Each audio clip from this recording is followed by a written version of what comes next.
Hi hello அவாரியுங்க எல்லோரும் எப்படி இருக்கீங்க? இன்றைக்கி நம்ம செடியெல்லாம் பார்க்கலாங்க. நம்ம பழைய செடி, பழைய மரத்துக்கு உரம் வைக்க போகிறோம். ஏன்னா அது கொஞ்சம் நாளாயிடுச்சு. அதுக்கு உரம் வச்சு அதில் மண்ணெல்லாம் கொஞ்சம் அப்படியே குறைஞ்சி வந்துச்சு. தண்ணி ஊற்ற ஊற்ற அடி வழியாக நமக்கு மண் கீழே இறங்கிடும். மண் கொஞ்சம் குறைஞ்சிடுச்சு. அதனால் அதுக்கு மண் கலவையும் அது கூட உரமும் சேர்ந்து கலந்து அதுக்கு நம்ம மரத்துக்கு வைக்க போகிறோம். வாங்க முதல்ல மண் கலவை ரெடி பண்ணிக்கலாம். அது பார்த்திங்கன்னா செம்மண், கொக்கோ பித்து, அப்புறம் நம்ம காஞ்ச இலை சருகு, அது எல்லாத்தையும் நம்ம கலந்து மிக்ஸ் பண்ணி மண் கலவை ரெடி பண்ணி வச்சுருக்குறோம். ஏற்கனவே இதில் சின்ன சின்ன கல் கிடக்கும், அதை நம்ம கையோடு எடுத்து போட்டுடலாம். எல்லாமே ரெடி பண்ணி வச்சுருக்கோம். இது பார்த்திங்கன்னா ஆட்டு எரு பவுட்ரு பண்ணி நமக்கு உரம்லாம் கலந்தே வருது.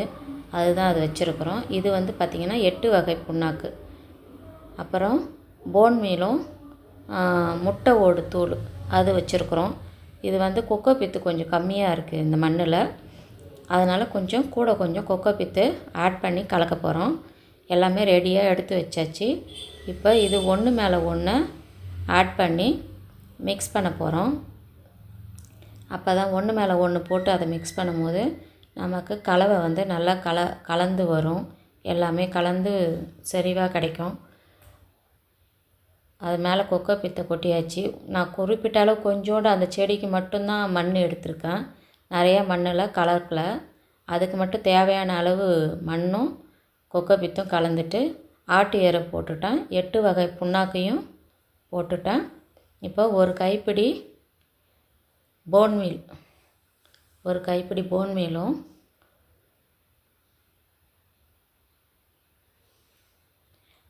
கைப்பிடி முட்டை ஓட்டு தூள் ஒரு கைப்பிடியும். இது நல்ல கால்சியம் இதில் இருக்குது, அதுக்காக ரொம்ப நல்லது இது.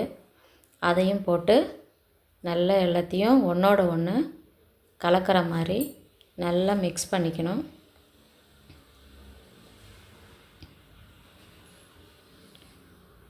இப்படி கலந்து நம்ம ஒரு மாதத்துக்கு ஒரு தடவை கொஞ்சம் கொஞ்சம் ஒரு கைப்பிடி கொடுத்தோம்னா செடிக்கு ரொம்ப நல்லதுங்க.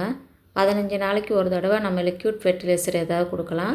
ஒரு மாதத்துக்கு ஒரு தடவை இந்த மாதிரி கலந்து கொடுக்கும்போது செடியில் நம்ம தண்ணி ஊற்றும் போது பார்த்திங்கன்னா அந்த மண் கொஞ்சம் அப்படியே வெளியாகிடும்.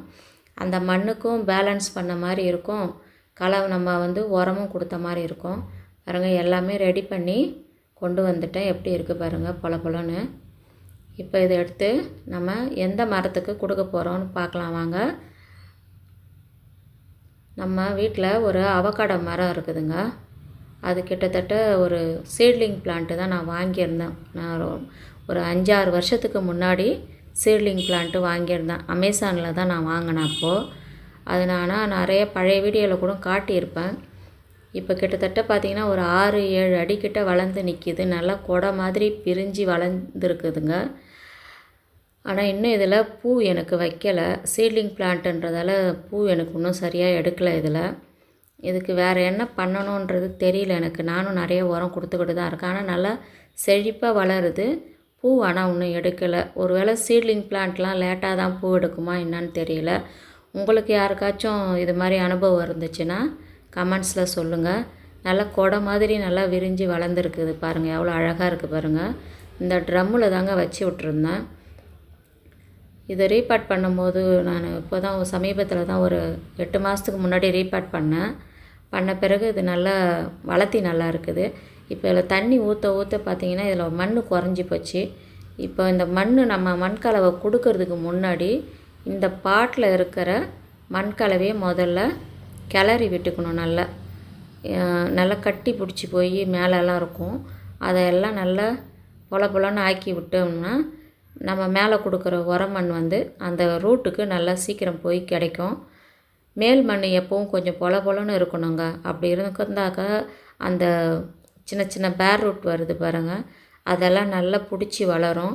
அப்போ தான் நல்லா வேர் நிறைய ஓடும். இந்த மாதிரி நல்லா மேல் மண்ணை நல்லா கலந்து விட்டுட்டு நம்ம அந்த உரம் மண் கலந்து எடுத்துகிட்டு வந்திருக்கோம் பாருங்கள், அதை இதில் கொடுத்துடலாம். கிராஃப்டட் அவகாடோன்னா சீக்கிரமாக காய வச்சிரும்னு சொல்கிறாங்க. இன்னும் நான் அது வாங்கி வைக்கலை, வச்சு பார்க்கணும், அதையும் டெஸ்ட் பண்ணி பார்க்கணும். சீட்லிங் தான் நான் ஒன்று வாங்கி வச்சுருந்தேன். ஆனால் நல்லா வளருதுங்க, நம்ம சீசனுக்கு நல்லா வளருது. ஆனால் ஏன் லேட் ஆகுது காய் வைக்கிறதுக்குன்னு தான் தெரியல. இன்னும் வேறு ஏதாவது இது கொடுக்கணுமா, வேறு ஏதாவது செய்யணுமான்னு உங்களுக்கு யாருக்காவது தெரிஞ்சதுன்னா கமெண்ட்டில் எனக்கு சொல்லுங்கள், நான் ஃபாலோ பண்ணி பார்க்குறேன். இந்த உரமண்ணை அந்த மண்ணை கொத்தி விட்டாச்சு, இதை அப்படியே தூக்கி அதில் போட்டு விட்டுலாங்க. இந்த மாதிரி சீட்லிங் பிளான்ட்லாம் தூக்க முடியல, கொஞ்சம் கீழே கொட்டிட்டேன். இந்த மாதிரி சீட்லிங் பிளான்ட்லாம் பார்த்திங்கன்னா கொஞ்சம் லேட்டாக தான் நமக்கு காய் வைக்கும், நமக்கு வந்து அறுவடை கிடைக்கும். இதெல்லாம் வந்து தரையில் வச்சு விடுறவங்களுக்கு பெஸ்ட்டு. தரையில் வச்சு விட்டுட்டோம்னா அது பாட்டுக்கு வளர்ந்து பொறுமையாக காய வைக்கும். நம்ம உடனடியாக அதில் அறுவடை பார்க்கணுன்னு நினைக்கிறவங்க எப்போவும் கிராஃப்டட் பிளான்ட்டு தான். இப்போ நிறைய தோட்டத்துக்குன்னு பார்த்தாலும் கிராஃப்டட் பிளான்ட்டு தான் நிறைய வாங்க ஆரம்பிச்சிட்டாங்க. இதில் ஃபுல்லாகவும் நான் மண் நிரப்பிட்டேங்க, அது தண்ணி ஊற்றுற அளவுக்கு ஃபுல்லாக நிரப்பிட்டேன். இதுக்கு முன்னாடி நம்ம தண்ணி ஊற்றி விட்றணும், கையோட தண்ணி இது நம்ம நல்லா தோண ஊற்றணும் தண்ணி.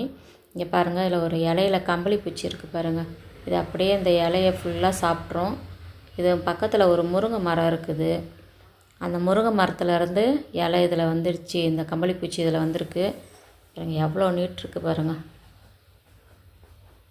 பக்கத்தில் தான் இருக்குது முருங்கை மரம், அந்த முருங்கை மரத்தை பக்கத்தில் இருக்கிறதால அதிலேருந்து இதில் வந்துட்டு இருக்குது. சாவடிக்க வேண்டாம், இதுதான் பட்டாம்பூச்சி ஆகும் அப்படின்னு சொல்லுவாங்க, அதனால் நம்ம அப்படியே தூக்கி போட்டுடலாம்.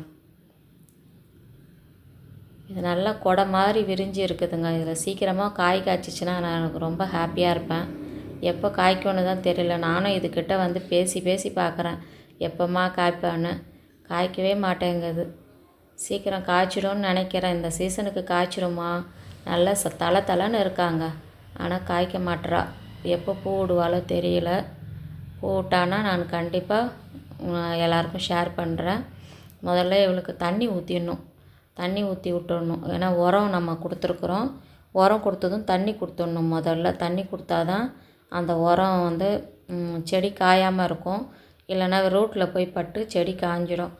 தண்ணி நல்லா கொடுக்கும்போது நிறைய கொடுக்கணும். உரம் கொடுத்துட்டு நம்ம தண்ணி ஊற்றும்போது தண்ணி வந்து கொஞ்சம் நிறைய தோண கொடுக்கணும், கொஞ்சமாக காட்டிட்டு வரக்கூடாது. அதுக்கப்புறம்லாம் கொஞ்சோண்டு வேர் நனைகிற அளவுக்கு கொஞ்சமாக கொடுத்தா கூட போதும், நிறைய தண்ணி காட்டாமல் பழச்செடிகளுக்கு. இந்த உரம் கொடுக்கும்போது மட்டும் நிறைய தோணை கொடுத்து விடணும். அப்போ தான் அந்த உரம் கொடுத்தது வந்து நல்லா நனைஞ்சி அந்த ரூட்டுக்கெல்லாம் ஓடும். பழச்செடிகளுக்கு அதுக்கப்புறம் நம்ம கொடுக்குறது அளவாக தான் தண்ணி கொடுக்கணும். அப்போ தான் பழச்செடி எந்த அளவுக்கு வேர் காயுதோ அந்த அளவுக்கு பழமும் நிறையா வைக்கும், சுவையும் அதிகமாக இருக்கும்னு சொல்லுவாங்க. இந்த மாதிரி தொடர்ந்து நம்ம சேனலில் புதுசான வீடியோ நிறையா வரும், புது வகையான வீடியோக்கள். இந்த வீடியோ உங்களுக்கு பிடிச்சிருக்குங்களா? தேங்க்யூ ஃபார் வாட்சிங்.